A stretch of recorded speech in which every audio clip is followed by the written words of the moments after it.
Muito boa tarde, bom dia, boa noite. Eu não sei que horário você está assistindo esse vídeo, mas gostaria de dar um oi para você. E meu nome é Gabriel Fávero. Como talvez você já se lembre, eu estive dando aulas para vocês aí da Química E e aparentemente tivemos um probleminha com alguns dos professores que dão Química D e eles estão ocupados e pediram para eu substituir eles aí por enquanto, até eles ficarem mais tranquilos. E eu vou começar então dando a primeira aula, galera. Porque, bom, eu não sei o que vocês já viram em sala de aula, só que eu achei interessante começar pelo básico mesmo. Então, mesmo se você não tiver ido naquela aula ou se você, sei lá, né, não tiver entendido muito bem, talvez uma revisão agora vai cair bem pra você. Beleza? E é isso aí. Vamos começar então. O assunto então, né, galera, da química D, o que começa a apostila é o assunto dispersões. E dispersões, galera, são misturas, certo? Só que a gente fala que uma dispersão é quando tem uma partícula que ela tá disseminada, sabe, esparramada em uma outra substância, certo? E daí eu vou usar esse exemplo aqui mais umas 800 vezes, mais ou menos, mas é um exemplo muito bom porque ele é muito fácil e é reprodutível na sua casa. Isso é ótimo. E o exemplo é água com açúcar, certo?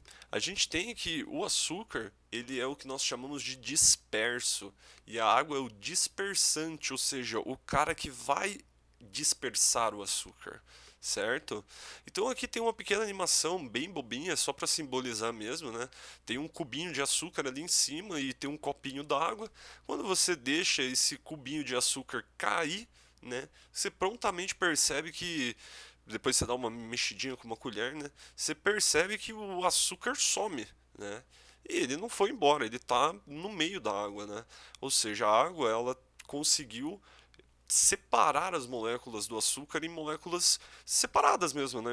Não moléculas menores, mas antes elas estavam todas aglomeradas e agora elas não estão mais, elas estão dispersas no meio, que no caso aí é água, né?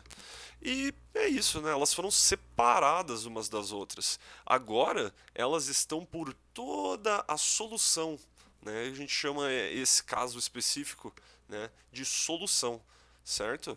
Elas estão dispersas. Beleza? Bom, pessoal, agora a gente vai falar um pouquinho da classificação das dispersões, né? A verdade para falar para vocês é que existe um tamanho médio de partículas dispersas e a partir, né, seguindo essa faixa, né, que está mostrada para vocês aí, né, a gente dá as denominações das dispersões, né? Ou seja, quando a gente tem, é, opa, e, né, tá aí mais ou menos a faixa, para vocês terem uma noção, né? Soluções, elas têm sólidos, né? Partículas dispersas, melhor. Tem partículas dispersas que têm tamanho menor do que 1 nanômetro, né? Os coloides, eles têm um tamanho intermediário entre 1 nanômetro e 1000 nanômetros, e as suspensões, elas têm tamanhos superiores a 1000 nanômetros. Se você não sabe, o nanômetro ele é igual a 10 a menos 9 metros, né? É um negocinho bem pequenininho. É bem pequeno mesmo, né?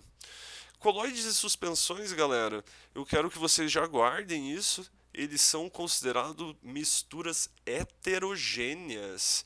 Heterogêneas talvez você já ouviu várias vezes, né? Que heterogênea significa que tem mais do que uma fase, né? E é verdade isso, é verdade. Quando você pega microscópio e dá uma olhadinha no coloide, você percebe que, não um microscópio comum, um ultramicroscópio, né? Você percebe que eles não são exatamente iguais, né? Do tipo, tem partes ali que são, por exemplo, você pega leite, né? Você vai perceber que tem um pouco que é água, um pouco que é gordura, um pouco que é proteína, mas elas não estão distribuídas de uma forma igual ao longo de todo o dispersante, né? E isso daí sim, isso é uma característica de alguma coisa que é heterogênea, certo? Então, mesmo você não conseguindo ver essas fases diferentes dentro do coloide, você sabe, porque eu estou falando para você, que eles não são homogêneos, eles não ficam todos em uma única fase, eles ficam em fases distintas dentro da mesma fase. É bem bizarrinho, né? Mas é isso que significa heterogêneo nesse primeiro momento aqui que a gente está falando de coloides e suspensões, né? As soluções, elas são as verdadeiras misturas homogêneas, né? Elas são igualmente distribuídas pelo dispersante. Ou seja, o nosso disperso, né? Ele vai estar em todas as posições do dispersante com a mesma concentração, com a mesma característica, sabe? Então é essa a principal diferença. Uma é não igualmente distribuído, né, que é o heterogêneo, e o outro é o igualmente distribuído, o homogêneo mesmo. Você vai ver os exemplos e vai ficar extremamente claro para você. As suspensões, então, galera, né? Que nem eu já mostrei para vocês, o disperso tem partículas com tamanho médio superior a 1000 nanômetros, né? Ou seja, elas são praticamente visíveis a olho nu. Eles são grandes aglomerados de átomos, moléculas ou até mesmo íons, né? E esses grandes aglomerados, né, por ser tão grande assim, ele é visto a olho nu, né? Um exemplo muito clássico que sempre é mostrado didaticamente é o leite de magnésia. Não sei se você já comprou leite de magnésia alguma vez na vida, né? É um leite branco e ele tem propriedades laxativas. Se você por um acaso não vai no banheiro já faz algum tempinho, toma um leite de magnésio, você irá no banheiro muito rapidamente, certo?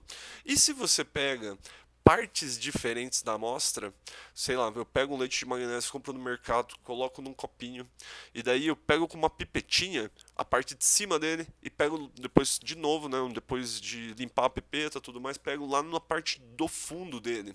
Vocês vão perceber uma coisa muito louca. O número, aqui eu representei 10 moléculas e 20 moléculas, mas são mais ou menos, né? Depende do tanto que a gente pegar ali com a pipeta. Só que o que eu quero que vocês entendam é, não tem a mesma quantidade de moléculas. É engraçado isso. Eu fiz até um experimento na faculdade uma vez que a gente usou leite de magnésio e foi horrível porque o resultado de todo mundo dava bem diferente, sabe? Mesmo se você chacoalha ele antes, o resultado dá diferente porque as partículas ali de MgOH, né, que é o que faz o constituinte principal do leite de magnésio, essas partículas elas não conseguem se dispersar por toda a amostra, sabe? Então formam-se pequenos aglomerados no meio dela. Se você comprar leite de magnésio e colocar no copinho, você vai ver que tem bolinhas ali nele, sabe? E isso daí é o que eu tô tentando explicar para você, isso que é heterogêneo, sabe? Como não são exatamente iguais, galera, ou seja, como não tem um disperso e igualmente disperso, né? Como o nosso disperso ele não é igualmente disperso ao longo da solução, né? A gente caracteriza isso como uma coisa não homogênea, né? Categoriza isso. O que eu falei agora? Ou seja, uma mistura heterogênea, tá ok? Nossa, desculpa. E basicamente é isso, né? E eu acho que vocês já compraram alguma bebida, por exemplo, um Chocomilk, né? E ela tem um agite antes de consumir. Muito provavelmente é uma suspensão. O leite de magnésio mesmo, ele tem essa recomendação, né? Agite antes de consumir. Por quê? Porque agitar promove uma certa homogeneização, né? Quando você agita ali, você deixa tudo mais ou menos homogêneo, mas essa homogeneização é temporária, né? Porque se ela fosse permanente, não ia ter escrito ali o agite antes de consumir, não é mesmo? Então, ela é uma homogeneização temporária, serve para quando você for, sei lá, dura alguns minutos. Entendeu? Depois ele já deshomogeneiza mais ainda, né? Certo? E quando você agita, mesmo assim, não fica perfeitamente homogeneizado, certo? Então, ajuda, mas não é. Tipo, não tenho muito o que fazer, certo? Então, ajuda, tá bom? Seguindo, então, galera, temos os coloides. O disperso nos coloides ele apresenta partículas com tamanho médio entre 1 e 1000 nanômetros. Eles são visíveis não a olho nu, mas visíveis com ultramicroscópio, certo? O que é um microscópio bem fera que consegue ver coisas na ordem dos coloides aí, né? Vocês vão perceber que eles são aglomerados de átomos, moléculas ou íons, né? Mas só que não são grandes aglomerados que nem as suspensões. Eles são aglomerados um pouco menores, certo? E um exemplo muito clássico é a gelatina. A gelatina, galera, porque a gelatina é muito curiosa. Eu fiz essa gelatina de kiwi aí que eu estou mostrando para vocês, ou de qualquer outra coisa verde que você quiser, né? E olhando em diferentes partes da amostra, né, você percebe, novamente, é simplesmente um exemplo, né? Mas você percebe que alguns lugares têm mais moléculas do disperso naquela região do dispersante, e em outros lugares tem menos moléculas do disperso na região do dispersante ali, certo? Se você pudesse pegar um pequeno volumezinho, né, da gelatina ali em cima e um pequeno volumezinho da gelatina embaixo, muito provavelmente elas não estariam perfeitamente dispersas, né? O pozinho da gelatina, sabe, aquele que você mistura na água, ele não ia estar exatamente igual em toda a gelatina. E como não é exatamente igual, a gente fala que não é homogêneo e por isso a gente fala que é uma mistura heterogênea, tá bom? E sabe que tem um pedaço de gelatina, não sei se já aconteceu com vocês, tem um pedaço ali que tá com muito sabor e tem um outro ali que tá meio aguado? É exatamente isso que eu tô querendo dizer, sabe? Tenho certeza que se não aconteceu com vocês, uma hora vai acontecer. E talvez, sei lá, você já pode ter visto até algum outro produto, né? Vou dar uns exemplos de colóides aqui, só para você ter uma noção, né? Eles têm até alguns nomes particulares, né? E esses nomes eles fazem referência ao estado físico do disperso e do dispersante, certo? Então alguns nomes aqui, só para vocês terem uma ideia, né? A gente tem, por exemplo, né, o Sol. O Sol aqui, ó, o Sol, né, ele é um disperso sólido com um dispersante líquido, ou seja, você coloca algum sólido numa solução líquida. É muito comum, muito claro o exemplo de tintas de impressão. As tintas de impressão elas têm algum solvente, normalmente é um álcool, pode até ser algum outro, mas normalmente é algum tipo de álcool ou éter, né? E daí tem adicionado um pozinho nele e daí ele fica daquela cor. Só que esse pozinho ele não é perfeitamente distribuído em toda a tinta. Ele é suficientemente distribuído assim para dar uma qualidade ok. Tintas de parede também tem essa mesma característica, certo? Daí tem uns outros aqui, né? Tem o líquido, o disperso líquido no sólido, que é uma coisa ao contrário, né? Ou seja, eu pego o líquido e vou dispersar usando um sólido, certo? Um sólido é meu dispersante. Essa daí, né, é a ideia de geleia, de gelatina, né? Essa daí é a ideia por trás, né? E o nome disso daí que a gente dá é gel, tá bom? Não precisa decorar esses nomes, eu só estou passando aqui mesmo só para vocês terem uma noção, né? Existe a possibilidade da gente ter um disperso líquido e um dispersante líquido também. Daí, os exemplos mais clássicos assim, né, são o leite e a maionese. E eu acho que vocês já devem ter ouvido falar desse nome, emulsão.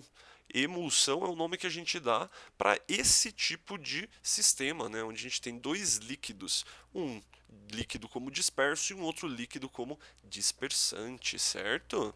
E temos também o disperso sendo um sólido e o dispersante sendo um gás.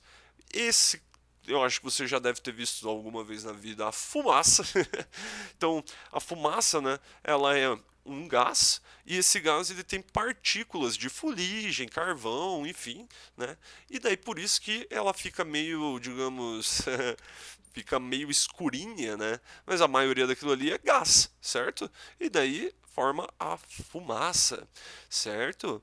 E o nome que a gente dá para ela é aerosol, que por coincidência também é o nome que a gente dá para quando a gente tem um líquido de disperso e um gás de dispersante, porque os dois eles são bem parecidos, né? A ideia daí, né? Só muda que ao invés de ter partículas sólidas de fuligem, de carvão, né? A gente tem aqui no exemplo que eu coloquei a neblina, né? A gente não vai ter partículas sólidas, a gente vai ter um líquido, no caso a água, né?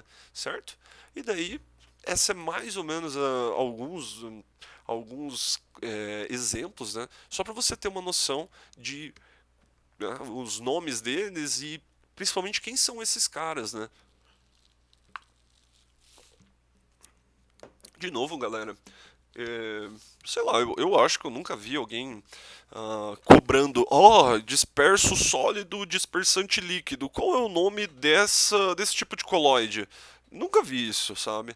Então eu estou mostrando mais para que vocês conheçam e que talvez, né, se caso isso aí for cair em algum tipo de prova, ele vai explicar para você, um disperso sólido e um dispersante líquido, a gente chama de sol.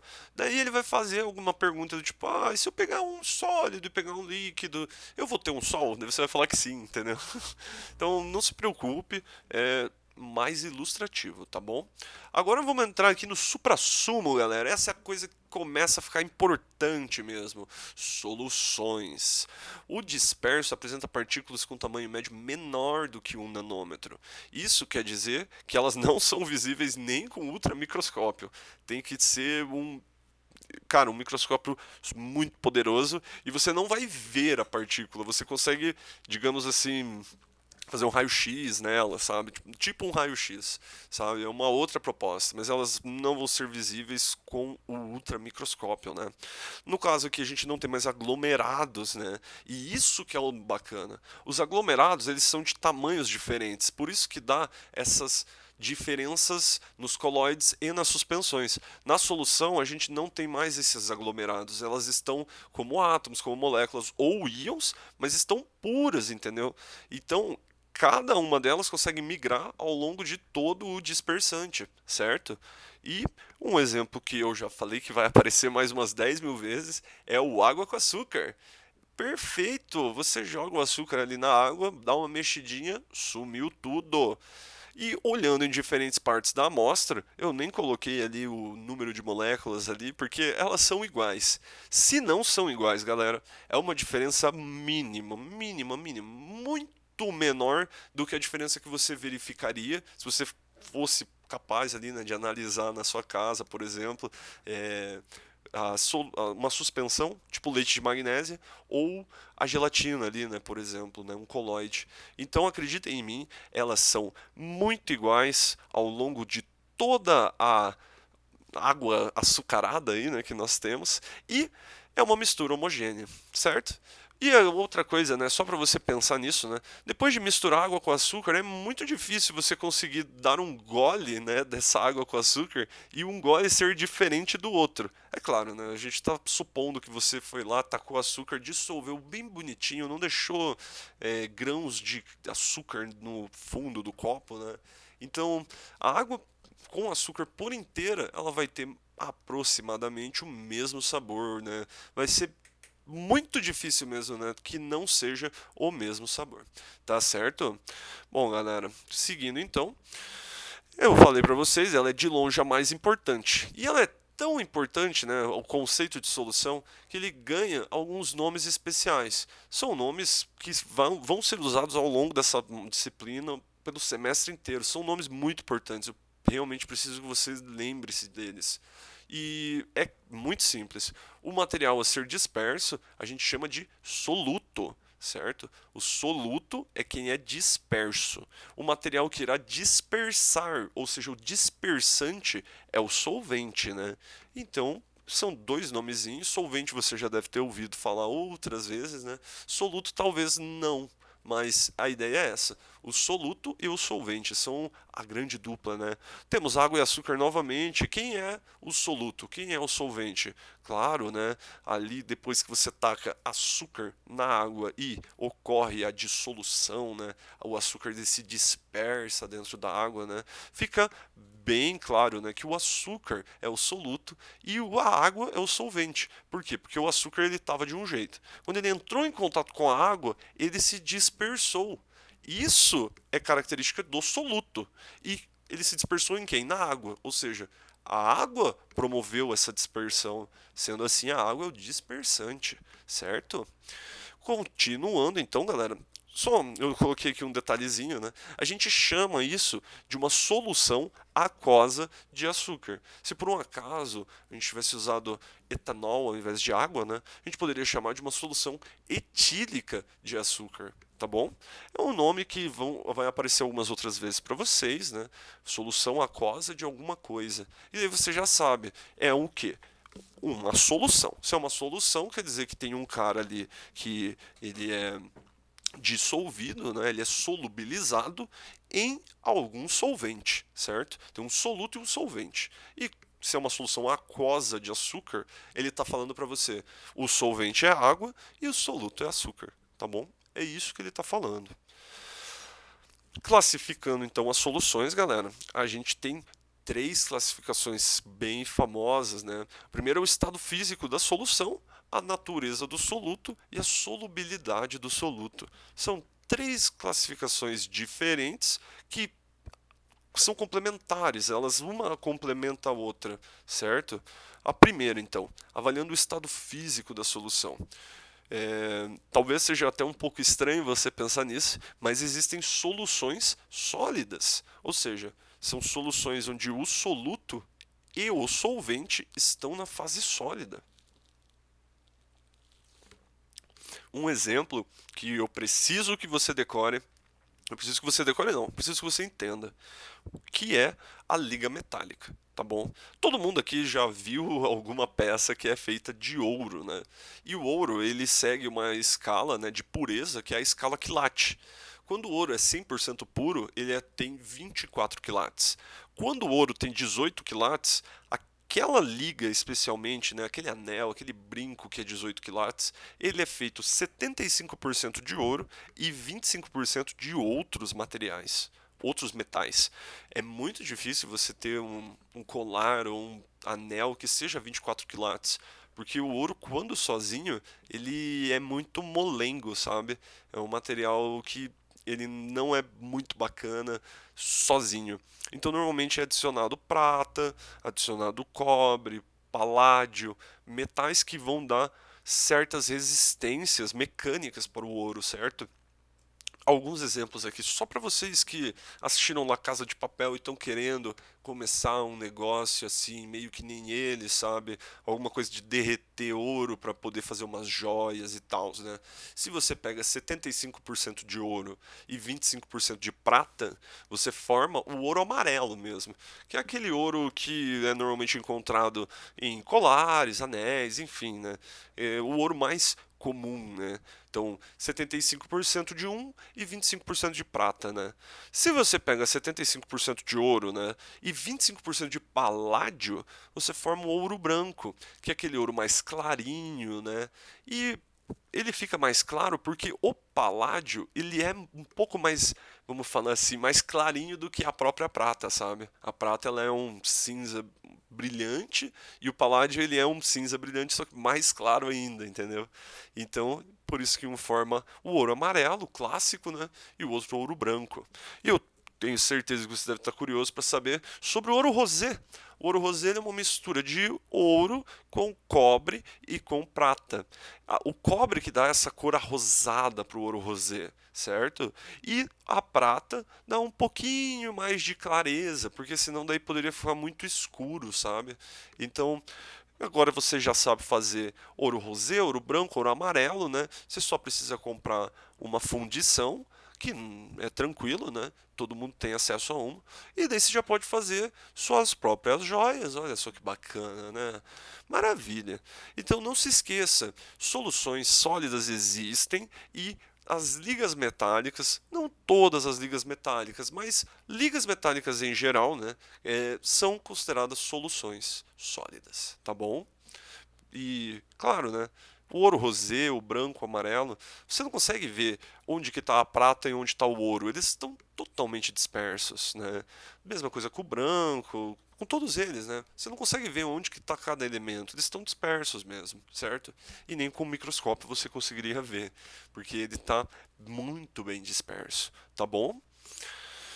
Com uma solução líquida, a gente vai trabalhar demais com ela. Nossa, ela vai virar seu melhor amigo, sua melhor amiga, né? No caso, é a solução, né? E, nossa, um exemplo extremamente novo, né? Água com açúcar ou sal. Agora eu estou inovando, entrando um pouco mais na sua mente, né? Novamente, a gente tem o cubinho ali de açúcar ou um cubo de sal. Eu nunca achei cubos de sal, mas suponho que você tenha encontrado um, né? E daí ele vai lá, cai na água e os dois eles vão se dispersar na água, não é mesmo? Eles vão se solubilizar na água. Com isso, galera, a solução líquida como a gente vai falar muito dela, eu vou falar até um pouquinho mais depois dela. Eu vou falar agora também das soluções gasosas. As soluções gasosas, galera, é basicamente a mistura de qualquer dois gases, certo? Os gases sempre são solúveis em outros gases, certo? Eles são os únicos seres aí de todos os estados físicos aí que a gente trabalha, né, o sólido, líquido e gasoso, que eles são open mesmo. Ou seja, se você tem um gás com outro gás, virou uma solução gasosa. Pode considerar isso sempre, você vai se dar bem com essa. E um exemplo para você fixar isso é o ar atmosférico. O ar atmosférico ele é constituído por uns 78% ali, 77% de nitrogênio, uns 21, 22% de oxigênio e o restante de outras galeras. Tem CO2, tem água, tem argônio, ixi, tem uma galera, né? E tudo isso é igual ao longo de vários quilômetros ali, né? Tipo, ao longo do globo inteiro, né? Se não é exatamente igual, é muito próximo do igual. E isso é muito legal, né? Certo? E eu estou supondo, tá bom, que não há nenhum tipo de poeira, nenhum pólen, nenhum tipo de partícula sólida, tá bom? De qualquer maneira, imagine, né? Você vai no laboratório e você tem um cilindro de O2 e um cilindro, né, de sei lá, argônio, tá bom? Se você abre os dois e coloca num recipiente conjunto ali, né? Você consegue mandar o O2 e o argônio para o mesmo recipiente, instantaneamente você vai perceber, eles não vão separar entre si, eles vão formar uma solução. Tá bom? E talvez você nem veja, porque os dois eles não têm cores ali, né? A temperatura ambiente, sem ser queimado nem nada. Mas só para vocês acreditarem em mim, tá bom? E é isso aí. Tocamos! Galera, antes de continuar, só queria dizer uma coisinha. Essa aula vai ficar um pouco longa, porque eu tô fazendo 2 semanas em uma, né? Tô dando as 2 aulas referentes à aula 1. Então, eu acredito que vocês vão pegar tudo, mas qualquer coisa, talvez você vai ter que rever o vídeo ou sei lá, né? Se caso você não entendeu alguma coisa, manda um e-mail pra mim também. Tamo junto. Beleza? Então agora se você pensar na natureza do soluto, o que eu tô querendo dizer com natureza do soluto, né? Existem solutos que são átomos, solutos que são moléculas, solutos que são íons, certo? Então, uma solução molecular, né? Ela é o açúcar. Ah, você tem água, certo? E essa água, ela tá sendo o dispersante, né? Nossa, acho que acabou a energia da minha casa. Putz, que loucura. Eu acho que daqui a pouco eu volto, então eu vou continuar aqui até onde der, né? A solução, né, molecular, ela é onde temos as moléculas de açúcar, certo? E elas são dispersas no nosso líquido, né? São moléculas que são dispersas mesmo. E o açúcar, se você não sabe, ele é constituído pela sacarose, certo? Ou seja, galera, eu tenho aqui uma porção de água, dei um zoom ali só para você ver onde tem água e onde tem sacarose, né? Voltamos. Se você perceber, as moléculas de sacarose, elas ficam ali mergulhadas na água e tal, e ficam exatamente iguais elas eram originalmente, né? Tá bom? Ou seja, né, a gente tinha sacarose sólida, só que agora a sacarose está molhada. Então a gente fala que era um C12H22O11, né, que é a fórmula dela, sólido, esse parênteses S. Só que depois de ter sido molhada, ela vai para C2H22O11, AQ, que vem de aquoso, certo? Uma solução iônica é um pouquinho diferente. As moléculas de sal, um exemplo NaCl, né, são dissociadas e geram íons, que então são dispersos. Olha só a diferença. A diferença, galera, é que o NaCl ele é formado por um Na+ e um Cl-. O NaCl, quando sólido, ele está sólido. ele tá juntinho, tudo certo. Só que quando ele entra em contato com a água gosta muito do Na+, gosta bastante do Cl-, então ela quebra essa ligação iônica que existe entre o Na e o Cl, né? Fazendo com que ele fique na forma de íons, certo? Então a gente tem Na+, Cl-, Na+, Cl- esparramado por toda a solução, tá bom? E a diferença, eu acho que você conseguiu perceber, né, é que a gente tem, né, a sacarose em vários pontos da solução, né, ou seja, perfeitamente homogêneo, esparramadinho, coisa e tal, e no outro a gente não tem o NaCl, a gente tem o Na+, e o Cl-, certo? É a única diferença, uma é uma solução molecular e a outra uma solução iônica, tá bom? E é isso. Vocês estão entendendo tudo que eu sei. Agora, galera, a gente vai avaliar uma coisa muito bacana, que é a capacidade do soluto em ser solubilizado, ou que nós chamamos, né, de solubilidade do soluto. Ou seja, né, é a quantidade máxima de soluto que pode ser dissolvida em uma quantidade fixa de solvente a uma dada temperatura e pressão, certo?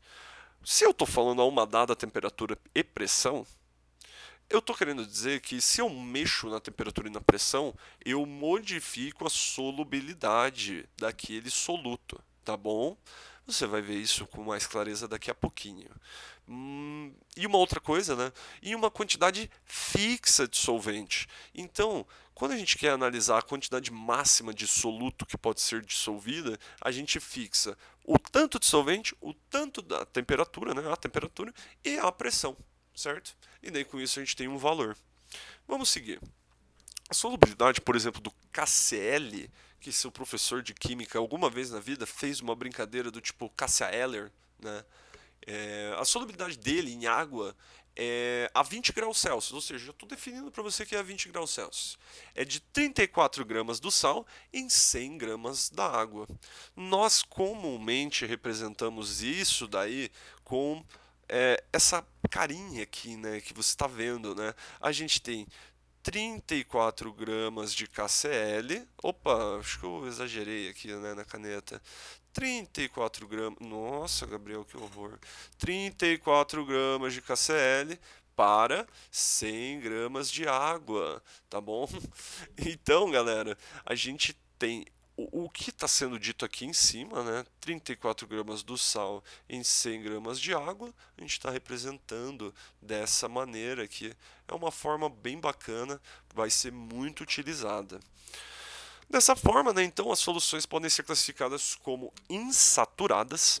Insaturadas significa ter menos do que o máximo. Ou seja, se eu tiver uma solução que tem, por exemplo, 32 gramas de KCl, ó, 32 gramas de KCl por 100 gramas de água, você consegue perceber que falta 2 gramas de água, 2 gramas de água não, desculpa, falta 2 gramas de KCl para atingir esses 34. Então quer dizer que tem menos do que o máximo. Entendeu? É isso que é uma solução insaturada. Ela tem menos do que o máximo que ela poderia ter. Uma solução saturada tem exatamente o máximo. Então, uma solução saturada de KCl, né, ela vai ter 34 gramas de KCl, certo? Para cada 100 ml, né? 100 gramas de água, perdão. Tudo bem que ml e grama de água, eles são muito próximos, né?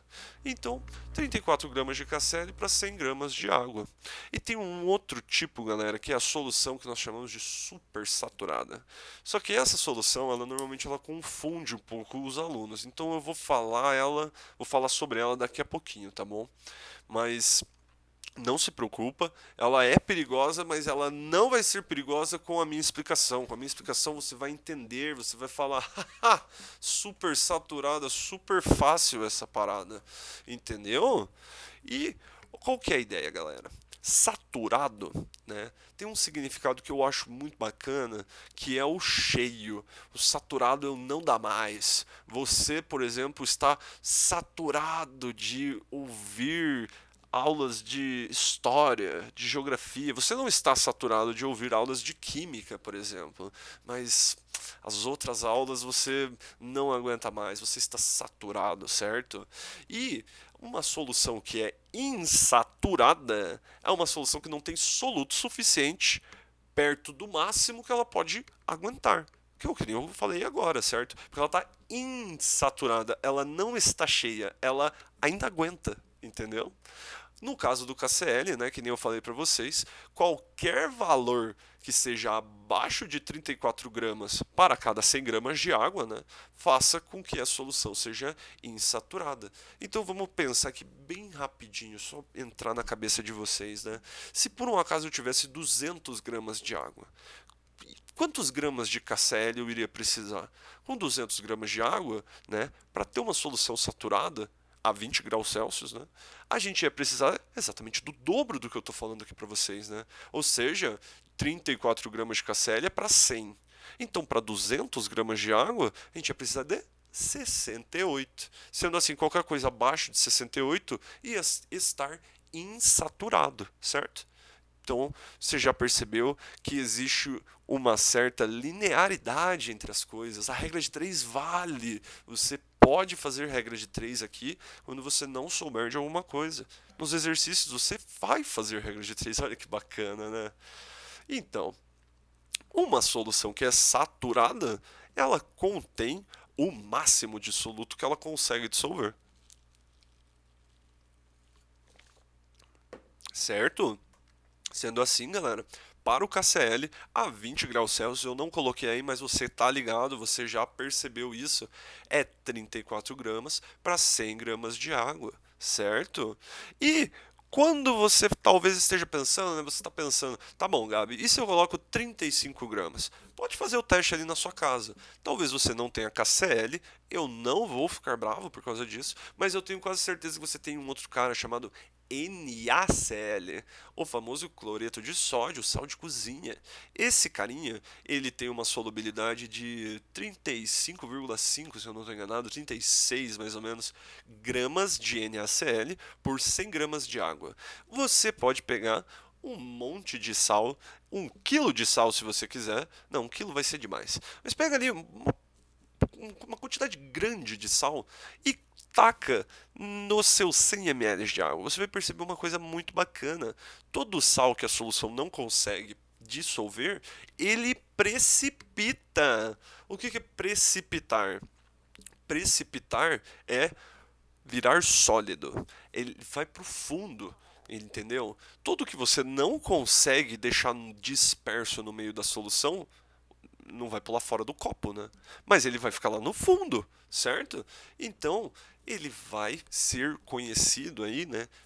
Você vai ver esse nome algumas vezes como precipitado, corpo de fundo ou corpo de chão, certo? É o excesso de soluto que a solução não conseguiu manter, o solvente, né, melhor dizendo, o solvente não conseguiu dissolver tudo aquilo, entendeu? Falta solvente. É isso que ele está querendo dizer. Falta solvente. Não tem mais como conseguir manter toda essa massa de sal nessa pequena quantidade de solvente. Entende? Seguindo, a mostrar uma ideia para vocês de solução insaturada e saturada, né? Então aqui nós temos um desenho que vocês provavelmente nunca viram, né? É um copo com água, né? Contendo um cubo ali em cima de KCl. Eu nunca vi cubos de KCl, mas por motivos didáticos você irá dizer que você já viu, certo?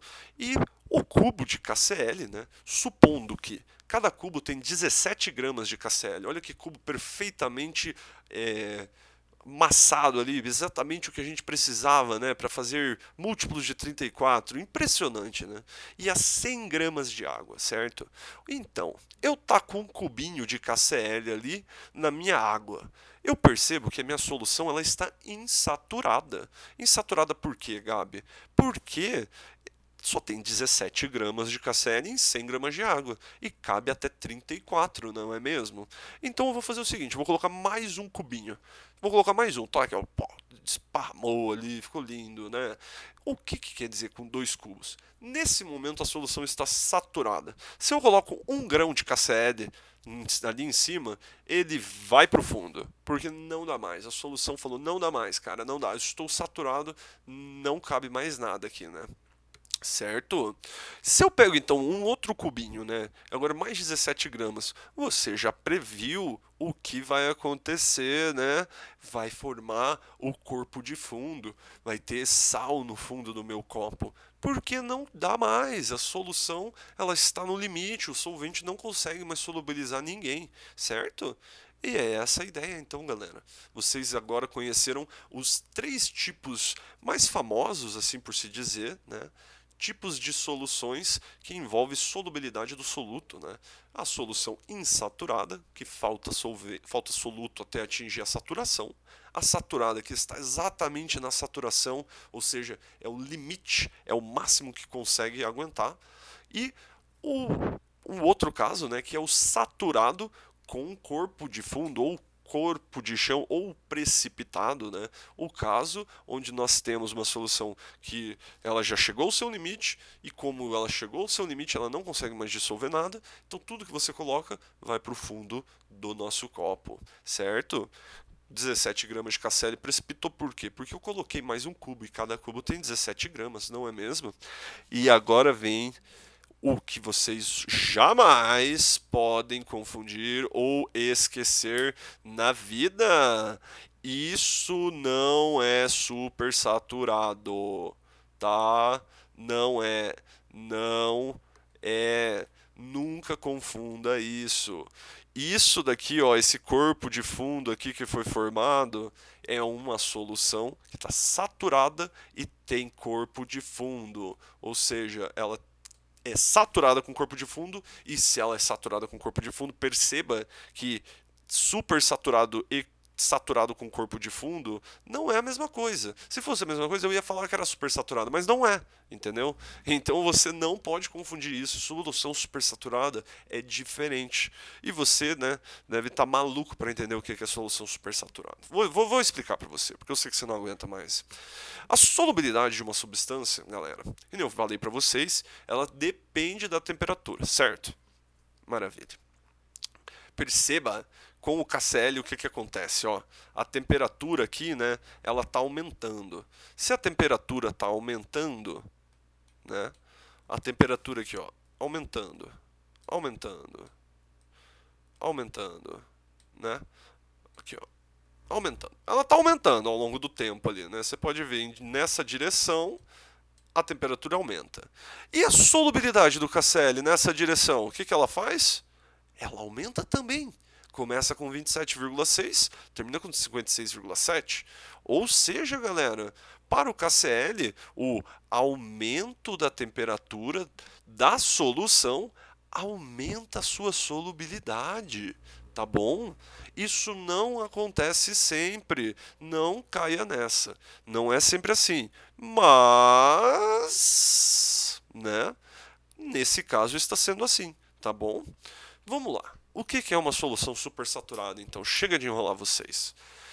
Voltando ao exemplo do KCl, né? Eu colocar o terceiro cubo, a gente já viu um total de 51 gramas de KCl, né? 34 que estavam dissolvidos e 17 que eram, né, compunham, né, o corpo de fundo.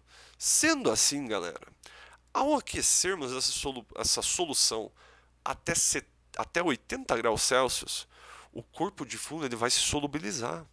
Por que, Gabi? O que você tá falando, cara? Eu tô falando isso aqui, amigão, ó. Repara, em 80 graus Celsius, a nossa solução, ela consegue 51,1 gramas. Você entendeu?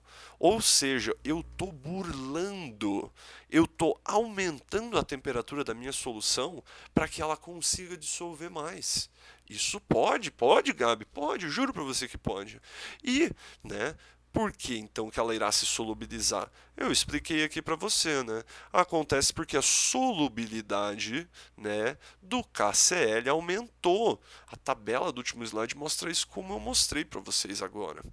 E se nós resfriarmos lentamente a solução até de volta aos 20 graus Celsius, vocês não vão acreditar. É muita bruxaria mesmo, eu juro pra vocês, acontece. Talvez não exatamente esse exemplo, porque eu tô forçando um pouco a barra, sabe? 17 gramas. Mas vamos supor que sim, certo? Se você resfria lentamente a solução até os 20 graus Celsius, os 17 gramas continuarão dissolvidos. Ou seja, galera, vocês acabaram de fazer uma solução que tem 20 gramas, tá a 20 graus Celsius, certo? E ela tem 17 gramas de KCl a mais do que ela pode solubilizar. Entendeu? Isto é uma solução super saturada. Você nunca vai esquecer isso. Promete pro Gabi, você não vai esquecer isso, tá bom? Tanto que eu vou revisar isso daqui a alguns segundos, porque eu sei que você vai esquecer. Mas saiba, galera, não é uma solução fácil. Ela não é fácil, não tem moleza. Ela é muito sensível. Se você dá uma mexidinha nela, eu juro pra vocês, eu pego ela e faço assim, ó. Pronto, já era. Já precipita tudo, entendeu? Ela é sensível. Por quê? Porque o solvente ali, ele tá totalmente ferrado. Ele tem muita mais molécula do que ele normalmente aguentaria naquela temperatura, né? Então, ele está sobrecarregado com essas moléculas a mais. Qualquer coisinha que você faça vai desestruturar a rede que está sendo formada ali entre solvente e soluto, e com a desestruturação dessa rede, ele volta para o estado original dele. O estado original dele era o de saturação, que só aguentava 34 gramas, né? Sendo assim, galera, ele vai precipitar. É, exatamente. Qualquer choque mecânico no frasco, ou até mais HCl que você adiciona, cria uma estabilidade que é suficiente para que o excesso, no caso, né, 17 gramas, precipite. É, exatamente isso. Sendo assim, chuchus, vamos seguindo aqui, né? Vamos demonstrar esse procedimento para você ter uma visão bem didática do que está acontecendo, certo? Então nós temos aqui uma solução saturada, né? Com corpo de fundo a 20 graus Celsius, né? Que uma solução saturada com corpo de fundo a 20 graus Celsius. Né? Tem 34 gramas dissolvidos e 17 gramas, né, são o corpo de fundo. Né? Sendo assim, então, galera, isso aqui vale 17 gramas, correto? Né? E aqui no meio a gente tem 34 gramas de KCl. KCl. Essa piada é épica, né? E daí, galera? Vamos supor que nós aquecemos até 80 graus. Se nós aquecemos até 80 graus, nós vamos precisar de fogo. Ah, meu Deus, cadê o fogo? Tá, beleza. Meu foguinho aqui não apareceu, galera. Não tem problema. Eu tinha colocado um foguinho ali. Mas vamos supor que a gente já fez o aquecimento até 80 graus Celsius, certo? Olha só aqui, ó, T, quanto que tá agora? 80 graus Celsius. Nesse momento, galera, você vai perceber que não existe mais corpo de fundo. Ele foi embora, entendeu? Ele já era, ele foi embora. Deixa eu só fazer um negocinho aqui. Olha só, era porque eu usei a tinta. Beleza. O aquecimento, então, até 80 graus Celsius. Pronto, aqueceu até 80 graus Celsius. O que acontece? Todo o KCl que estava no fundo vai embora. Ele já era, acabou. Certo? E daí depois você corta o aquecimento, né? E esfria lentamente. O que é lentamente? É você deixar esse negócio quente em cima da bancada, esfriando ali com a temperatura ambiente, bem numa boa, até os 20 graus Celsius. Perceba que já mudei aqui para 20 graus Celsius, certo? E qualquer coisinha que aconteça, caso aconteça algum choquezinho mecânico, olha só o que acontece. Olha o choque. Pronto. Formou-se o precipitado novamente. É, é, é isso. Você entendeu, galera? Uma solução que é super saturada, então, em suma, para você lembrar, ela precisa passar por um aquecimento e um resfriamento, certo? Eu tô falando que precisa passar por um aquecimento e resfriamento, mas pode ser que ela precise passar por um resfriamento e um aquecimento, tá bom? Por quê? Por que que eu estou falando isso? Porque a gente tem soluções que aumentam a solubilidade com o aumento da temperatura e soluções que diminuem sua solubilidade com o aumento da temperatura. Entendeu? Então o processo que eu estou exemplificando aqui, né, que é para uma solução, no caso o KCl, né, que aumenta a temperatura, ele aumenta a solubilidade, esse procedimento ele seria invertido se fosse para uma solução, né, que tivesse ali um soluto que diminui a solubilidade com o aumento da temperatura, entendeu? Não se preocupe com isso, tá? Digira essa frase que eu falei agora. Talvez você ache algum gráfico por aí nos exercícios e você tenta experimentar, dar uma olhada, ver se faz sentido o que eu falei ou não. Tá bom? Mas eu acredito que você entendeu o que eu quero dizer, tá bom?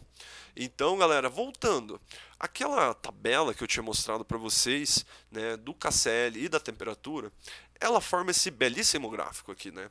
Você pode perceber que é um gráfico ascendente, né? Ou seja, aumenta a temperatura, aumenta a solubilidade, não é mesmo?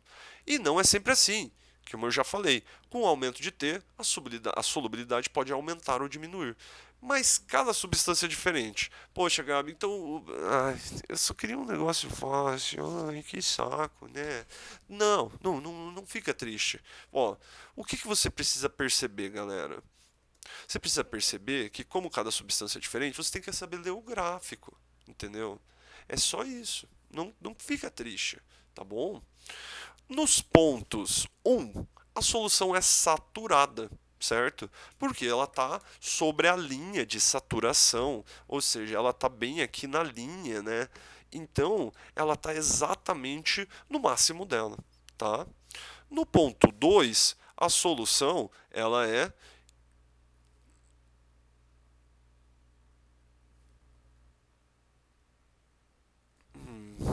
Peraí, deixa eu ver se eu não estou confundindo nada. Só me dá um segundinho, galera. Eu achei uma coisa estranha aqui.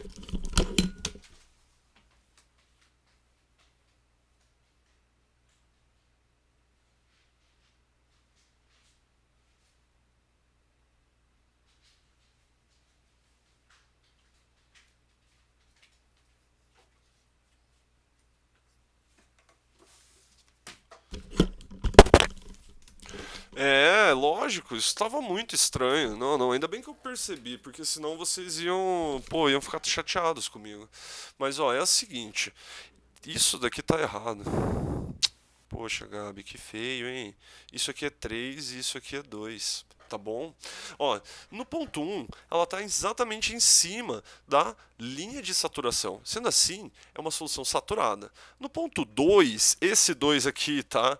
Ela tá acima da linha de saturação. Você vê que ele está acima? Quer dizer o quê? Que tem mais soluto do que ele conseguiria aguentar oficialmente, ó. Aqui a gente tem tipo uns 48 gramas, mais ou menos. Uns 48. E você vê que nesse ponto, né, ele aguentaria no máximo ali uns 36, talvez 35 mesmo. Entendeu? Então, tudo que tá aqui para cima, ó, toda essa região aqui, ela é uma região de supersaturação. Só existe soluções aqui que vão estar supersaturadas, tá bom? E lembrando também, né, galera, eu acho bem justo esse adendo. Se você tiver uma solução saturada com corpo de fundo, ela vai estar aqui. Ela vai ser representada pelo ponto 1. Então, solução saturada com, uma solução saturada com ou sem corpo de fundo. Corpo de fundo. Eu estou aprendendo a escrever, tá bom? Com essa caneta. Escrever normal eu até sei, isso aqui não é moleza, tá bom? Então é só para vocês se tocarem. E por fim, né, galera? Opa, eu apaguei tudo aqui, daí apagou também o meu rabisquinho, né? Ó, SA3, SA2, beleza? Por fim, galera, vamos falar aqui desse ponto 3. Esse ponto 3, ele tá falando para vocês, né? E saiba essa região inteira, na verdade, né? Essa região é a região do insaturado, certo? Por quê? De novo, né? Risca aqui. Vocês já entenderam, né? Mas, ó, esse carinha aqui, né? Ele aguentaria aproximadamente isso daqui, né? Aguentaria uns 34, talvez até um pouco menos, né? Porque não foi muito reto. Mas, na verdade, né? Ele tá aguentando, né? Aqui tem 34 gramas de soluto, né? Numa certa quantidade de água ali, né? Vamos falar 100 gramas de água, né? 100 gramas de água, porque tá escrito aqui. Tem 34. E você percebe que na saturação ele aguentaria um pouco mais, talvez uns 47, talvez uns 48, não sei, o que vocês acham? Mas ele aguentaria mais, certo? Sendo assim, toda essa região aqui, né, é a região de insaturação, é a região onde as coisas elas não estão no máximo, elas estão, né, no mínimo, na verdade, elas estão longe do máximo. Tá ok? Show! Eu acredito que vocês pegaram, tá bom? Alguns solutos, eles mudam a sua estrutura com a mudança da temperatura. Ai, que legal, Gabi. Tem que saber tudo sobre os solutos. Tem, cara. Você tem que saber várias coisas dele mesmo. Mas olha só, isso daqui não é uma decoreba nem nada. É até bacana, é só para você conhecer mesmo, né? A gente tem, por exemplo, esse carinha aqui, que ele é o sulfato de sódio, né? E o sulfato de sódio, ele tem aqui na sua composição 10H2O. Esses 10H2O, não se preocupe muito com isso, são 10H2O que estão em volta dessa molécula, eles estão solvatados, que a gente chama. Eles estão juntos com ela, certo? E esse sal, ele gostou. Ele gostou de ter as águas ali, então ele fica desse jeito, certo? Só que, quando você vai aumentando a temperatura, acontece um negocinho. O aumento da temperatura faz com que ele mude. Ele mude, ele quebra essas águas, porque as águas começam a se mexer ali loucamente, né? E o Na2SO4 também começa a se mexer loucamente. Então, ao invés de ter 10 águas, vão ter só 5, certo? E como não é mais a mesma substância, né? Antes a gente tinha um Na2SO4 10H2O, né? 10H2O, e agora a gente vai ter um 5H2O. Como não são mais a mesma substância, eles mudam a curva de solubilidade. Perceba, essa curva, ela tinha uma tendência, e a tendência dela era o quê? Fazer alguma coisa mais ou menos assim, sabe? Alguma coisa desse jeito, certo? Você percebeu que ela mudou a tendência dela, né? Agora ela está fazendo alguma coisa mais ou menos desse jeito aqui, ó, né? Sei lá, talvez um pouco mais aberto, talvez um pouco mais fechado, né? Eu não sei exatamente, eu teria que ver mais coisa, né? Mas ela mudou. E perceba também que com mais aumento da temperatura, mais energia sendo fornecida a esse sistema, essas 5 águas eventualmente acabam se separando do Na2SO4 e forma daí, né, o Na2SO4 puro, vamos falar assim, né? Sem água de solvatação. Dessa forma, galera, a linha que era para fazer, Gabriel, a linha que era para fazer alguma coisa desse gênero, né? Ela mudou novamente a sua tendência, né? Agora ela virou isso daqui, né? Essa linha que eu estou representando aqui do Na2SO4, certo? E o gráfico daí ele mostra isso, e vocês perceberam que eu deixei marcado esses dois pontinhos? Esses dois pontinhos eles recebem um nome, não precisa decorar esse nome, tá bom? Mas é só para você saber, caso você veja isso, vai ter até uma questão que vai aparecer um desse. Então é bacana você ter conhecimento. São os chamados pontos de inflexão, tá bom? São esses pontos onde ocorre mudança na tendência da curva, né? Ela muda a sua inclinação, tá bom? Não precisa decorar nada, mas é bom você saber que existe, tá bom? Galera, estamos chegando ao fim. Quando eu vi agora a solubilidade de gases, fiquei feliz aí, porque, poxa vida, vocês devem estar exaustos. Os gases, eles podem se solubilizar em líquidos, né? E você já provavelmente já ouviu falar do negócio, né? Uma bebida muito conhecida, chama refrigerante, né? Você percebeu que o refrigerante tem gás, né? E ele é um líquido, né? Então, é isso daí que vocês têm que ter como uma referência. Um refrigerante é a prova de que um gás pode se solubilizar num líquido, tá bom? E a temperatura influencia bastante na solubilidade, galera. Veja esse gráfico aqui. Vocês perceberam que quando eu aumento, né, a temperatura, opa, aqui. Quando eu aumento a temperatura, estou aumentando a temperatura, a solubilidade cai. Ó, antes era esse valor, agora é esse, agora é esse, agora é esse, agora é esse, né? Ou seja, sempre são valores menores, ó, valores cada vez menores, entendeu? Sendo assim, galera, a temperatura influencia fortemente na solubilidade. E os gases e os líquidos, eles são bem bacaninhas, gases em líquidos, na verdade. Por quê, né? Eu mostrei para vocês, o aumento da temperatura provoca diminuição na solubilidade de O2 em água. E isso é verdade para todos os gases, galera. Isso é ótimo, para todos. Isso acontece sempre, tá bom? E eu não sei se. Ah, eu vou citar aqui, não sei se precisava citar. Mas ó, um exemplo que é muito comum, assim, né? Um exemplo meio ambiental, certo? A ideia de peixes, né? Os peixes, galera, eles respiram O2 que está dissolvido na água, certo? Então, quando você aumenta a temperatura da água, né? Não sei como você faz isso, né? Sei lá, às vezes você tem um rio ali, né? E daí tem rejeitos industriais que estão vindo a uma temperatura elevada, né? Daí eles estão desovando os rejeitos lá no rio, né? Se a temperatura aumenta, a água perde oxigênio, ela não consegue dissolver o mesmo tanto de oxigênio que ela tinha antes. Sendo assim, os peixinhos morrem por asfixia. É isso aí, tá bom? Então, saiba disso.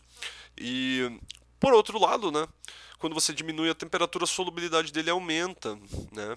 Então, só não pode diminuir a ponto de congelar a água, né? Porque daí dá problema, né? Os peixinhos também morrem, não é mesmo?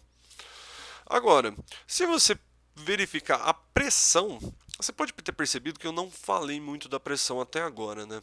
Mas por quê? Porque nos sólidos, melhor, nos solubilidade de sólidos em líquidos, né, ou líquidos em líquidos mesmo, é muito pouco influenciado pela pressão. A pressão praticamente ela não muda muita coisa, sabe?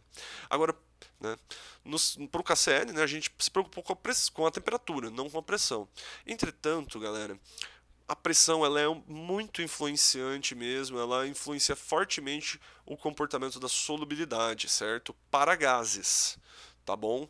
Então, se você vê essa curva, né, que é a solubilidade do oxigênio em água com a pressão, você percebe muito rapidamente, muito fácil, né, que o aumento da pressão, né, ou seja, eu caminhando aqui para esse lado, você vai vendo aqui, ó, um valor de solubilidade, eu venho para cá, né? Um outro valor de solubilidade, eu venho para cá, mais um valor de solubilidade. Esse valor aqui, ele é maior do que esse, que é maior do que esse. Sendo assim, galera, vocês perceberam, né, que com o aumento da pressão, nós aumentamos a solubilidade, tá bom? É só você pensar, né, na situação oposta. A diminuição da pressão reduz a solubilidade. E é isso que acontece quando você abre um refrigerante. Você diminui a pressão. Ele deve estar ali a uns 2 bar, 1 bar e meio, não sei quantos bar exatamente fica um refrigerante, né? 1 atm, 2 1 atm não, uns 2 atm, 1 atm e meio, né, mais ou menos. Enfim, na hora que você abre o refrigerante, o gás sai dali, né? Porque ele tá. Agora ele entrou em contato com uma atmosfera que tem uma pressão menor do que ele, né? No caso, lá dentro devia estar 2 bar, vamos falar, né? 2 atm, e daí lá fora tá 1 atm. Ou seja, o gás, ele é esperto, ele é danado e rápido, ele sai correndo, ele Ele quer ficar no lugar onde está mais confortável para ele. Você também não prefere um lugar mais aberto, um lugar que tem menos pressão, tem menos gente te pressionando, menos moléculas te pressionando? É isso que o gás pensa, entendeu? Sendo assim, com uma pressão bem elevada, né, você pressiona muito fortemente, né, o que que acontece? O gás ele fica ali confinado, certo? Por isso que aumenta a solubilidade. E o gráfico mostra isso, né? O aumento da pressão, o aumento da solubilidade. Mais uma vez, time! Isso é verdade para todos, todos os gases, certo? Então, exercícios. Galera, parabéns por terem chegado até aqui, cara. Nem eu acredito que eu cheguei até aqui. Olha só que belezinha, hein, time? Vamos aí, vamos aí, vamos aí, vamos aí. Certo? Nossa, já deu 1h04 de vídeo. Força! Agora vem a parte fácil, time. Vamos lá. Um exercício aqui no número 1, número 3, né, 0103 da página 5. Uma certa substância X pode ser dissolvida em até 53 gramas a cada 100 ml de água. As soluções formadas por essa substância, descritas a seguir, podem ser classificadas respectivamente como. Aí ele vai lá e fala algumas substâncias, algumas soluções que ele fez, né?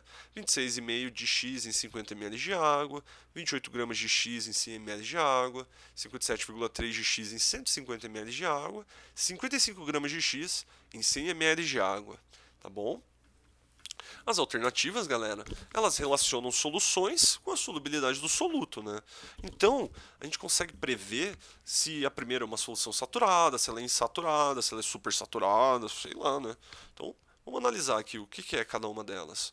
Bom, a gente sabe que a solubilidade dele, né, é de 53 gramas de X por 100 ml de água.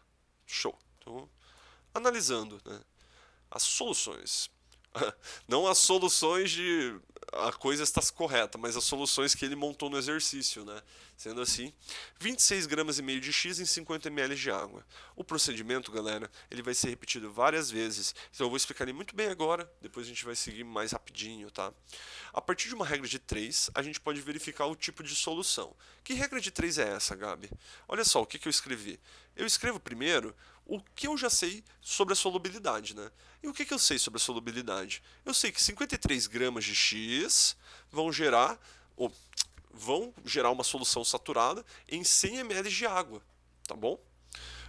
Então, galera, quer dizer que para 50 eu sempre deixo fixado o volume de água. Não necessariamente precisa ser isso, sabe? Mas eu gosto, tá bom? E né? Enfim, você tem que fazer a regra de 3 aí. A gente vai descobrir esse valor, né? Se 53 gramas de X forma uma solução saturada com 100 ml de água, Y gramas de X vai formar uma solução saturada com 50 ml de água, né? E quanto que vale esse Y? O Y daí você vai resolver essa regra de 3, que basicamente é aqui desse lado dividiu por 2, sendo assim aqui desse lado dividiu por 2 também. Foi assim que eu fiz, né? E temos então que o y vale 26,5 de x, certo? 26,5 é exatamente o mesmo valor que ele falou, não é mesmo? Sendo assim, se é o mesmo valor, né? Essa solução está saturada. O que eu estou falando é, isso daqui é saturado. Se eu dividir por 2 dos dois lados, vai continuar saturado, porque é a mesma proporção, não é mesmo? E dividir por 2 dos dois lados, né, vai dar 100, ou melhor, vai dar 50 ml de água, né, e vai dar 26,5 gramas de X, tá bom? Eu acredito que vocês entenderam, vamos seguir. 28 gramas de X em 100 ml de água, né? Vamos lá. A gente sabe que a saturação, né, a solução saturada, ela funciona da seguinte maneira: 53 gramas de X para 100 ml de água, não é mesmo? Se ele está falando para mim que tem 28 gramas de X em 100 ml de água, já está claro, né? Ué, 28 é menor que 53, sendo assim, a solução está insaturada, tem menos soluto do que é possível, tá bom? É isso aí, pronto, resolveu o A2. tá? A 3, 57,3 gramas de X em 150 ml de água. Bom, vou fazer de novo o que eu falei para vocês, né? O que eu sei, 53 gramas de X vão funcionar, né? Vão deixar uma solução saturada se tiver 100 ml de água. Mas não é 100, é 150 ml de água, né? E quanto de sal será que eu preciso? Eu vou precisar de mais, vou precisar de menos? Bom, vamos ver. Resolvendo a regra de 3, a gente percebe que Y vale 79,5 gramas. Ou seja, com 79,5, né, a gente ia ter uma solução saturada com 150 ml de água, tá bom? Só que a gente tem 57,3.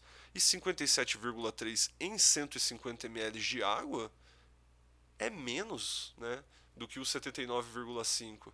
E se é menos, galera, você já percebeu, é uma solução insaturada, tá bom? Por fim, nós temos a 55 gramas de X em 100 ml de água. Galera, essa daqui também é flagrantíssima, né? Se 53 de X funcionam, né, deixa saturado 100 ml de água, 55 tem 2 gramas a mais. Não tem? Sendo assim, galera, essa solução é saturada, mas é com precipitado. Ai, Gabi, mas e se fosse super saturada, né? Pode ser que seja. Olha as respostas. Tá? Tipo, se caso ele tivesse deixado duas alternativas, né, que são exatamente iguais aqui no saturado, no insaturado, daí essa última que ele tivesse falado, saturado com precipitado ou super saturado, né, poderia estar certa essa alternativa. Sim, porque é possível dissolver 55 gramas de 100 ml de 55 gramas de X em 100 ml de H2O? É possível, é possível. Mas a gente ia ter que fazer aquele rolo do aquecimento, né? Se esse cara aqui, por um acaso, ele aumentar a solubilidade com o aumento da temperatura, né? Senão a gente ia ter que resfriar. Mas enfim, galera. Como não tem nem a opção de supersaturado, eu quero que você pense, né, que a temperatura se manteve constante em todas essas soluções. Como ela se manteve constante em todas as soluções, né, que é esse o ponto que eu estou pensando, então quer dizer que a solução ela é saturada, mas ela tem o famoso precipitado. Por quê? Porque tem mais soluto do que é possível, do que aquela quantidade de solvente aguenta, tá bom? Sendo assim, galera, chegamos ao fim do número 3, já sabemos a resposta, que é a letra E. E, infelizmente, eu sinto muito em dizer isso, mas o gabarito tá errado. Tá errado, ele tá falando que eu acho que é a letra C, sei lá. E o gabarito tá errado, foi mal. Beleza? Seguindo o exercício número 4, agora da página 5 também, tá? Ele mostra esse gráficozinho bem bacana aí que tem a curva de solubilidade de alguns carinhas, né? Temos aqui, né, para você que não conhece eles, esse aqui é o nitrato de potássio, esse aqui é o cromato de potássio e esse aqui é o NaCl, o famoso cloreto de sódio, tá bom? E o que ele fala? Analise as afirmações, né? Dentre essas substâncias, aquela que conseguimos dissolver a maior massa em 100 gramas de água a 0 graus Celsius é o cromato de potássio. Bom, galera, a 0 graus Celsius, né, é aqui, né? É bem aqui, né? Então vamos seguindo aqui, né? Ó, cheguei aqui no KNO3, cheguei aqui no NaCl, cheguei aqui no K2CrO4, cromato de potássio. Você percebe que esse valor é maior do que esse, que é maior do que esse? Sendo assim, é verdadeiro. Verdadeira. Tá bom? É só isso. Eu cheguei ali, falei, 0 graus Celsius, né? Tá, 0 graus Celsius é aqui. Certo. Daí eu fui subindo. Beleza, chegou aqui no nitrato de potássio, no NaCl e no cromato de potássio. Pronto, entendi. O cromato é quem mais consegue solubilizar uma mesma quantidade de água, né, 100 gramas de água, a 0 graus Celsius. Show! Número 2. Dentre essas substâncias, aquela que conseguimos dissolver a maior massa em 100 gramas de água a 80 graus Celsius é o nitrato de potássio. Eu vou fazer o mesmo procedimento, então. O mesmo procedimento. Como que é o mesmo procedimento, Gabriel? Muito fácil. Você vai perceber... Nossa, eu já dei o spoiler aqui que é verdadeiro, me desculpe. Mas você vai perceber que é muito fácil mesmo. Ó. 80 graus Celsius, não é mesmo? 80 graus Celsius. Vou subindo aqui. Ó. Subindo, subindo, subindo, subindo. Subindo, subindo, subindo. Você percebe que esse valor é um valor que é maior do que esse valor. Que é um valor que é maior do que esse valor aqui. Tá vendo? KNO3 é o maior de todos. Sendo assim, né, que deve ser uns 160, 170, não, 180, vamos falar. Né? 180, aqui está próximo dos 70, talvez.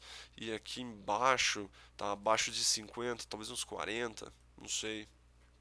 Talvez até menos. Enfim, é muito fácil essa. Você já percebeu que é verdadeira, não é mesmo? Seguindo, conseguimos dissolver a mesma massa máxima de KNO3 e K2CrO4 em 100 gramas de água a uma temperatura aproximada de 40 graus Celsius. Gabi, eu não entendi. Então calma aí, eu vou explicar para você. Ó, tá vendo aqui 40 graus Celsius? Não está perfeitamente reto. Mas ele também falou em uma temperatura aproximada de 40 graus Celsius, certo? Então eu vou fazer mais ou menos aqui. Olha que bacana, né? Mais ou menos aqui. Você percebe que a reta verde, né? Esse ponto aqui, né? Você percebe que a reta verde é a do K2CrO4 e a reta rosa é do KNO3. Você percebe que essas retas se cruzaram? A curva do KNO3 e a reta do K2CrO4 se cruzaram, galera. Quer dizer, então, que eles têm o mesmo valor nesse ponto aqui, ó. Bem nesse pontinho aqui que eu estou tentando marcar para vocês. Ou seja, ele está falando isso. Conseguimos dissolver a mesma massa... Meu Deus, Gabriel. Conseguimos dissolver a mesma massa máxima, óbvio, né? De KNO3 e K2CrO4 em 100 gramas de água a uma temperatura aproximada de 40 graus Celsius. Eu diria que essa é verdadeira, por causa disso daqui, ó. Se você analisa bem esse ponto aqui, que é a interseção entre essas duas retas, né? Ele vale o mesmo valor para as duas e vale um valor aqui próximo de, sei lá, nossa senhora, tá difícil fazer um negócio reto. Um valor ali próximo de, sei lá, 60, 65, né? Então, é verdadeira, vale para os dois, certo? Mais uma. Solubilidade do cloreto de sódio, o NaCl, praticamente não varia com a mudança de temperatura. Galera, é um fato verdadeiro, tá? E se você não percebeu por que ela é verdadeira, é só você olhar pro NaCl. Ó, no começo, o NaCl vale isso. No final, cara, ele deve valer no máximo isso daqui, tá ligado? Talvez até menos. Ó, eu vou tentar fazer a reta. Nem a pau que isso aqui vai dar reta. Nossa, já tô entrando no meio da reta do NaCl. É, sei lá, talvez alguma coisa assim, sabe?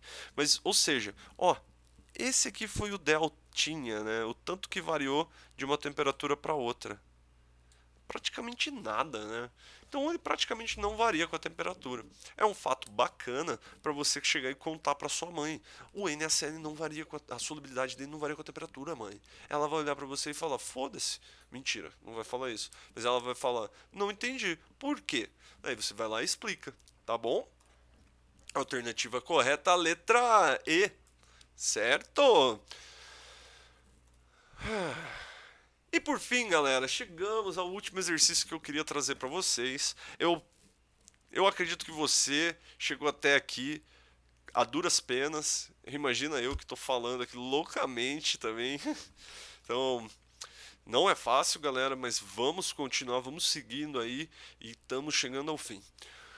O próximo exercício é o número 13 da página 8. E ele fala assim, ó: o quadro abaixo que estava abaixo originalmente, mas aqui está ao lado, contém dados sobre a solubilidade da glicose em água.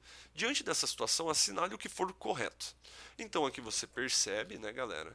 Primeira coisa que é bem bacana de você perceber é que nós estamos aumentando a temperatura e a solubilidade da glicose também está aumentando, certo? Eles estão seguindo o mesmo caminho, eles são grandezas diretamente proporcionais. Número 1. Adicionando-se 200 gramas de água a 1 kg de glicose e aquecendo-se a mistura a 90 graus Celsius, o sistema constituirá uma solução saturada. Tá. Como que você resolve esse exercício? Primeiro, você analisa o que está rolando a 90 graus Celsius. Essa daqui foi a primeira informação que está grifada e a primeira que você vai avaliar, certo? Então, a 90 graus Celsius, você consegue ter 556 gramas de glicose por 100 gramas de água, certo? Mas você não tem 100 gramas de água, você tem 200 gramas de água. Se você tem 200 gramas de água, você vai ter que fazer uma regra de 3 e você vai descobrir, certo? Se 556 gramas de glicose, né, eles conseguem ser dissolvidos em 100 gramas de água a 90 graus Celsius, com 200 gramas de água eu consigo dissolver quantos gramas de glicose? E você vai perceber, né, que o X gramas de glicose vale 1112. E até onde eu me lembre, né, até onde eu me lembro, 1112 é maior do que 1 kg. Não é mesmo? Ou seja, eu preciso de 1112, mas eu estou colocando 1 kg. 1112 daria saturado. Se é menos que 1112, é insaturado. E se é insaturado, a alternativa é falsa, né? Porque ele afirmou que ela era saturada. E você pode perceber, né, a partir do que eu já falei, que ela é insaturada. Tá bom? Uma solução formada por 20 gramas de água e 20 gramas de glicose, aquecida a 50 graus Celsius, estará insaturada. Vamos fazer o mesmo procedimento, galera. Olha como é fácil. Você vai pegar aqui, olhar para os 50 graus Celsius. A 50 graus Celsius, a água, né, cada 100 gramas de água consegue dissolver 244 gramas de glicose. Tá. Bom, se 244 gramas de glicose são dissolvidos em 100 gramas de água, né? E daí fica uma solução saturada, né? Em 20 gramas de água, quantos gramas de glicose eu vou precisar para que, né, ela seja saturada? Fazendo a regra de 3, você vai perceber que você precisa de 48,8 gramas de glicose. E você não colocou 48,8 gramas de glicose, você só colocou 20. Se você colocou menos do que era esperado na saturação, né? Você colocou 20 e para estar saturado precisava de 48,8, essa solução está insaturada. Viu só como é moleza? Seguindo, olha só quem chegou. Se uma mistura formada por 100 gramas de glicose e 50 gramas de água for aquecida a 50 graus Celsius, então vamos lá, 50 graus Celsius, né, ela aguenta 244 gramas de água a cada, perdão, 244 gramas de glicose para cada 100 gramas de água, tá bom? Então vamos lá, uma mistura formada por 100 gramas de glicose e 50 gramas de água. 100 gramas de glicose e 50 gramas de água, né? For aquecida a 50 graus Celsius e resfriada lentamente, até a temperatura de 30 graus Celsius. Todo o soluto poderá manter-se em solução por algum tempo, formando uma solução supersaturada. Tá bonito, né? Tá bonito. Vamos ver. A gente sabe, galera, que 244 gramas de glicose é o que é necessário para saturar, né, 100 gramas de água. Isso daqui a gente tirou daqui, tá? E como a gente tem só 50 gramas de água, né, que está aqui no enunciado, a gente vai precisar de um X de glicose para estar saturado, certo? E o X é 122, meu povo. Certo? Ou seja, temos a 50 graus Celsius uma solução que é insaturada.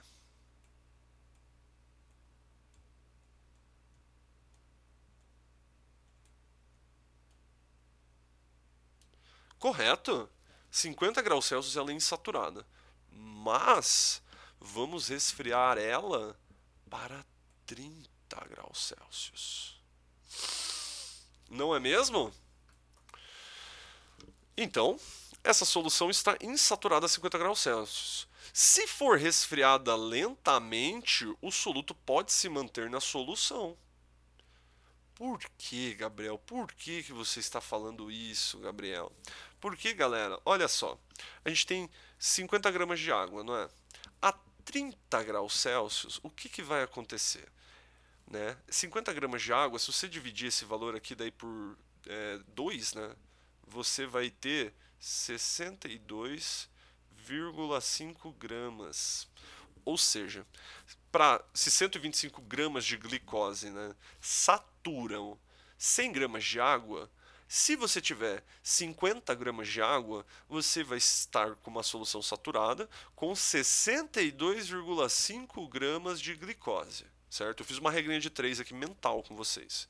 Mas, galera, a gente tem no começo 100 gramas de glicose, entendeu? Ou seja, a 50 graus Celsius ela é uma solução insaturada. Entretanto, quando ela sofre o resfriamento, ela atinge a saturação. E como o resfriamento é lento, ela se mantém saturada e passa da saturação comum dela, ou seja, ela fica super saturada, entendeu? Então, galera, você percebeu a ideia da super saturada?